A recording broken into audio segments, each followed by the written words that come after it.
Welcome to Abhinav Bharat. నేను రఫీ. భారతదేశంలో అత్యంత పెద్ద సంస్థ అంటే ఎయిర్లైన్స్ సంబంధించిన పెద్ద సంస్థ అంటే మనకు గుర్తొచ్చే మొదటి పేరు వచ్చేసి ఇండిగో. కానీ ఇప్పుడు అదే ఇండిగో ప్రజల్లో అయితే నమ్మకాన్ని కోల్పోతూ వస్తుంది. ఎందుకు ఇలా చెప్తున్నానంటే రీసెంట్గా చూసుకుంటే వందల కొద్ది సర్వీసులను డొమెస్టిక్ సర్వీసులు ఏవైతే ఉంటాయో మెయిన్ సిటీస్ అయిన హైదరాబాద్, ఢిల్లీ, బొంబాయి అలాగే బెంగళూరు మెయిన్ సిటీస్ నుంచి అయితే ఏదైతే డొమెస్టిక్ ప్లేయర్స్ ఉంటాయో వీటన్నింటినీ క్యాన్సిల్ చేయడం, అంతేకాకుండా డిలే చేయడం అయితే జరుగుతుంది. ఎందుకు ఇలా డిలే చేస్తుంది, ఎందుకు ఇలా క్యాన్సిల్ చేస్తుంది అన్ఎక్స్పెక్టెడ్గా అంటే వాళ్ళు కొన్ని కారణాలు అయితే లేవనెత్తుతున్నారు. దాంట్లో ప్రధానంగా చూసుకుంటే కొన్ని కారణాలు ఏదైతే మైక్రోసాఫ్ట్ ఉంటుందో అంటే మనం ఎంటర్ అయిన తర్వాత ఎయిర్పోర్ట్లోకి ఎంటర్ అయిన తర్వాత స్కానింగ్ ఉంటుంది. దానికి సంబంధించిన సాఫ్ట్వేర్ మైక్రోసాఫ్ట్ వాళ్ళు దాన్ని ప్రొవైడ్ చేస్తూ ఉంటారు. దానికి సంబంధించిన మైక్రోసాఫ్ట్ వాళ్ళు ప్రొవైడ్ చేసే సాఫ్ట్వేర్ గ్లిచ్ వలన స్కానింగ్ అవ్వట్లేదు, దానివల్ల మాన్యువల్గా చేయాల్సి వస్తుంది, దానివల్ల లేట్ అవుతుందని చెప్తున్నారు. దానివల్ల డిలే అవుతుందని. తర్వాత ఇంకో కారణం ఏం చెప్తున్నారు అంటే ఏదైతే రొటేషనల్ షిఫ్ట్ ఉంటాయి అంటే ఇంకో విషయం ఏంటంటే వాళ్ళు ఏం చెప్తున్నారంటే ఏదైతే ఫ్లయింగ్ అవర్స్ ఉంటాయో పైలట్స్కి సంబంధించి అవి చేంజ్ అవుతూ ఉన్నాయి, దానివల్ల మేము కరెక్ట్గా షెడ్యూల్ చేసుకోలేకపోతున్నాం అయితే చెప్తున్నారు. అంటే ఇంత పెద్ద సంస్థే అలా షెడ్యూల్ చేసుకోలేకపోతే పైలట్స్ని ఇంకా ఎందుకు వీళ్ళు సర్వీస్ ప్రొవైడ్ చేసేందుకని అయితే ప్రజలు అయితే అసంతృప్తి మేల్కొన్నది. ఇంకో విషయం ఏం చెప్తున్నారు, ఒకటి వచ్చేసి మైక్రోసాఫ్ట్ వల్ల మైక్రోసాఫ్ట్ వాళ్ళు ఏదైతే ప్రొవైడ్ చేస్తున్నారో సాఫ్ట్వేర్ అది సరిగా పనిచేయట్లేదని చెప్తున్నారు. రెండో విషయం వచ్చేసి ఈ ఏదైతే షిఫ్ట్స్ ఉన్నాయో ఈ షిఫ్ట్కి సంబంధించిన పైలట్లకు సంబంధించిన షిఫ్ట్ల వల్ల మేము సరిగా షెడ్యూల్ చేసుకోలేకపోతున్నాం, దానివల్ల మాకు ఉద్యోగుల కొరత ఏదైతే ఉద్యోగులు ఉంటారో ఆ కొరత ఏర్పడుతుంది అయితే ఆ విధంగా ఒక వాదన అయితే వినిపిస్తుంది. వీళ్ళు ప్రధానంగా చెప్పుకొచ్చే ఒకే ఒక కారణం ఏదైనా ఉంది అంటే అదేంటంటే సాంకేతిక లోపం.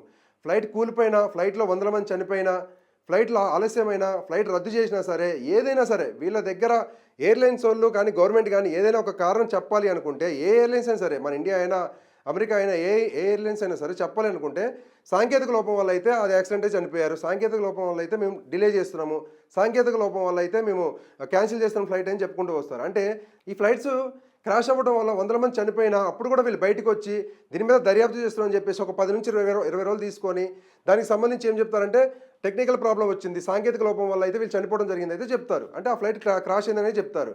మనం సాధారణంగా ఒక బండి కానీ ఒక కారు కానీ కొనుక్కుంటేనే దానికి ఏ నట్టు ఓడుతుంది, ఏ బోల్ట్ ఓడుతుంది, ఎక్కడ సౌండ్ వస్తుంది, ఇంజిన్ ఆయిల్ ఉందా లేదా, మన సర్వీసింగ్ ఎలా చేయించుకోవాలి, ఎన్ని రోజులు చేయించుకోవాలి అయితే మనం అంతా ఎంక్వైరీ చేస్తాం. అలాంటిది ప్రాణాలకు సంబంధించిన విషయం అక్కడ ఏమి యాక్సిడెంట్లు అయ్యి క్షతగాతులుగా పడరు, వాళ్ళు చనిపోయి పడుతున్నారు ప్రజలు. అంటే ఒక మనిషి ప్రాణం విలువ లేకుండా పోతుంది ఇక్కడ ఎయిర్లైన్స్ చేసే పనుల వల్ల. ఎయిర్లైన్స్ చూసుకోవాలి కదా, అంటే ఎందుకు చూడట్లేదు ఇది, ఎందుకు గవర్నమెంట్ పట్టించుకోవట్లేదు, ఏవియేషన్ మినిస్ట్రీ ఎందుకు పట్టించుకోవట్లేదు, అంతా జరిగిపోయిన తర్వాత మనుషులందరూ చనిపోయిన తర్వాత ఒక 10 రోజుల తర్వాత ఎంక్వైరీ చేసినని చెప్పేసి బయటకు వచ్చేసి ఇదంతా కూడా టెక్నికల్ సంబంధించిన ఏదైతే సాంకేతిక లోపం వల్ల అయితే ఈ ప్రమాదం జరిగిందని చెప్పుకుంటూ వస్తారు. చెప్పిన తర్వాత వాళ్ళు కాంపన్సేషన్ ఇస్తారు.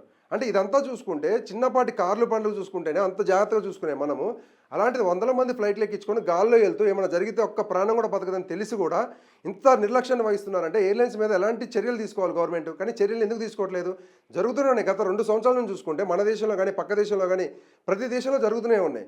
చాలామంది ఏరోప్లేన్లో ప్రయాణించడానికి అంటే విమానాల్లో ప్రయాణించడానికి ఎందుకు ప్రిఫర్ చేస్తారు, అసలు ఎందుకు వాటిని చూస్ చేసుకుంటారంటే ఇక డొమెస్టిక్ చూసుకుంటే సాధారణంగా వీళ్ళు వేలు ఖర్చు పెడతారు. అంటే ట్రైన్కి వెళ్తే అదే వేలల్లో అయిపోయేది, అంటే ఒక 2000 3000 అయిపోయేది. కానీ విమానం ఎక్కాలంటే మాత్రం 10,000 నుంచి 20,000 రూపాయలు ఛార్జ్ చేస్తూ ఉంటారు విమాన సంస్థలు. అయినా కానీ ఎందుకు ఎక్కుతారు? ఇక్కడ నుంచి ఫర్ సపోజ్ హైదరాబాద్ నుంచి ఢిల్లీ వెళ్ళాలంటే ఒక మనం ట్రైన్లో వెళ్తే ఒక 2,000 నుంచి 3,000 ఖర్చు అయింది. కానీ ఏరోప్లేన్లో వెళ్ళాలంటే మనకు ఫ్లైట్లో వెళ్ళాలంటే దాదాపు ఒక 5,000 నుంచి 10,000 రూపాయలు ఖర్చు అయింది. అప్పటికప్పుడు ఇమీడియట్గా బుక్ చేసుకుంటే ఒక 10-15 కూడా అవుతుంది. అయినా కానీ ఎందుకు వెళ్తున్నారు? టైంకి వెళ్ళాలి, అక్కడ వర్క్ ఉంటుంది. ఇప్పుడు సపోజ్ ఇక్కడే ఉన్నాడు ఒక వ్యక్తి, సాయంత్రానికి ఆయనకి ఇది ఉన్నది, ఇంటర్వ్యూ ఉన్నది, ఐఏఎస్ ఎగ్జామో ఏదో ఒక సివిల్ సంబంధించిన ఒక ఎగ్జామో లేదంటే ఇంటర్వ్యూ ఉంటుంది, ఆయన వెళ్ళాలి. కరెక్ట్గా మనం ట్రైన్కి వెళ్తే వెళ్ళలేమని చెప్పేసి సడన్గా ఫ్లైట్ బుక్ చేసుకున్నాడు. ఆ ఫ్లైట్ వాడు ఏం చేస్తాడు, డిలే చేస్తున్నాడు. డిలే చేయడం వల్ల ఆయనకి జాబ్ పోతుంది కదా. ఇంకో బిజినెస్ మ్యాన్ అక్కడ ఒక డీల్ ఉంటుంది, అక్కడ ఒక మీటింగ్ ఉంటుంది, ఆ మీటింగ్ కోసం ఆయన రెడీ అయ్యి వెళ్తున్నాడు. ఆ 10 గంటలకు అక్కడ డెలిగేట్స్ వస్తారు, ప్రతినిధులు వస్తారు అక్కడికి. ఈయన మీటింగ్ అటెండ్ అవ్వకపోతే ఆయనకు ఒక 100 కోట్ల రూపాయల ప్రాజెక్ట్ పోతుంది. అలాంటి సమయంలో ఇక్కడ వీళ్ళు చెల్లిస్తారా? వీళ్ళు డిలే చేసి సడన్గా ఫ్లైట్ క్యాన్సిల్ అయిపోయింది, ఇంకా టైం పడుతుంది, డిలే ఉంది, మాకు టెక్నికల్ ప్రాబ్లం ఉంది, మాకు ఈ ప్రాబ్లం ఉంది, ఆ ప్రాబ్లం అని చెప్తే ఈ బిజినెస్ మ్యాన్ ఎవరైతే ఉన్నారో ఈయన వెళ్ళాలి, అక్కడ మీటింగ్కి వెళ్ళాలి, అక్కడ డెలిగేట్స్ని కలవాలి అనుకుంటే ఆ మీటింగ్లో వచ్చే లాస్, ఆ మీటింగ్ వెళ్ళకపోవడం వల్ల ఈయనకు కలిగే లాస్ వాళ్ళు ఇస్తారా? పే చేయరు కదా కంపన్సేషన్. ఇక్కడ ఒక వ్యక్తికి ఒక స్టూడెంట్కి ఉద్యోగం పోతే ఆ ఉద్యోగానికి కాంపన్సేషన్ ఇస్తారా? ఇంకా ఉద్యోగాన్ని కొనిస్తారా వీళ్ళు? వాళ్ళ సంస్థలో ఏమైనా ఉద్యోగం ఇస్తారా? అక్కడ ఎవరో ఆపరేషన్ చేసుకోవాల్సి ఉంటుంది, ఆపరేషన్కి వెళ్తున్నారు ఒక డాక్టర్, ఈయన వెళ్ళకపోతే అక్కడ ఆపరేషన్ జరగదు.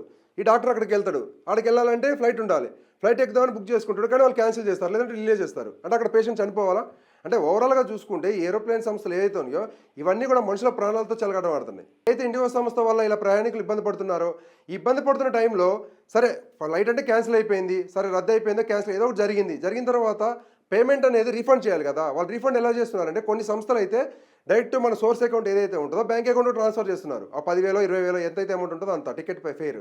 కానీ కొన్ని సంస్థలు ఏం చేస్తున్నాయి అయితే మనం ఏ వెబ్సైట్ నుంచి అయితే బుక్ చేసుకుంటామో ఆ వెబ్సైట్కి పంపిస్తున్నారు వీళ్ళు. ఆ వెబ్సైట్కి పంపించడం వల్ల మళ్ళీ వీళ్ళు ఫ్లైట్ టికెట్ బుక్ చేసుకుంటే మాత్రమే వాటిని యూటిలైజ్ చేసుకోగలరు, వాటిని ఉపయోగించుకోగలరు. లేదు అంటే అవి అట్లనే ఉండిపోతాయి. సపోజ్ ఒక ఏ అనే యాప్ ఉంది, ఆ యాప్ ద్వారా వీళ్ళు బుక్ చేసుకున్నారు అంటే వీళ్ళు ఒక ఫ్లైట్ క్యాన్సిల్ చేశారు. ఇండిగో సంస్థ ఫ్లైట్ క్యాన్సిల్ చేసింది. క్యాన్సిల్ చేసిన తర్వాత మనీ ఏం చేయాలి, డైరెక్ట్ మన అకౌంట్ సోర్స్ ఏదైతే అకౌంట్ ఉంటుందో ఆ అకౌంట్కి రీఫండ్ ఇవ్వాలి. కానీ అలా రీఫండ్ ఇవ్వట్లేదు. వీళ్ళు ఏం చేస్తున్నారు, ఏదైతే మనకి ఒక యాప్ ద్వారా బుక్ చేసుకుంటున్నామో ఆ యాప్లోకి వాలెట్లోకి వస్తున్నాయి. అలా వాలెట్లోకి రావడం వల్ల వీళ్ళు మళ్ళీ నెక్స్ట్ ఫ్లైట్ టికెట్ బుక్ చేసుకుంటే మాత్రమే వాటిని ఉపయోగించుకోగలుగుతున్నారు, లేదంటే లేదు.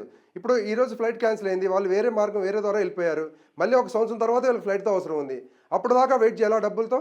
అవన్నీ ఎక్స్పైర్ అయిపో మళ్ళీ దానికి కూడా ఒక లిమిటేషన్ ఉంటుంది, పర్టికులర్ టైం ఉంటుంది. ఒక 1 ఇయర్ 6 నెలలు 6 మంత్స్ ఆర్ 1 ఇయర్ అట్లా ఒక ఇన్ని మంత్స్ అని ఒక ఎక్స్పైరీ డేట్ ఉంటుంది. ఆ ఎక్స్పైరీ డేట్ తర్వాత మనం యూటిలైజ్ చేసుకోకపోతే ఆ మనీని అవి ఎక్స్పైర్ అయిపోతాయి. అంటే ఈ విధంగా కూడా ఒక రకమైన దోపిడీ చేస్తున్నారు వాళ్ళు. ఈ విమాన సంస్థలు ఏదైతే ఇబ్బందులు పెడుతున్నాయో ప్రయాణికుల్ని, వీటన్నిటి మీద కూడా ఫోకస్ చేయాలి ఏవియేషన్ మినిస్ట్రీ. ఫోకస్ చేసి వాళ్ళకి తగిన విధంగా వాళ్ళకి కాంపన్సేషన్ ఇప్పించి ప్రయాణికులకి వాళ్ళ మీద అయితే చర్యలు తీసుకోవాలి, ఎయిర్లైన్స్ మీద.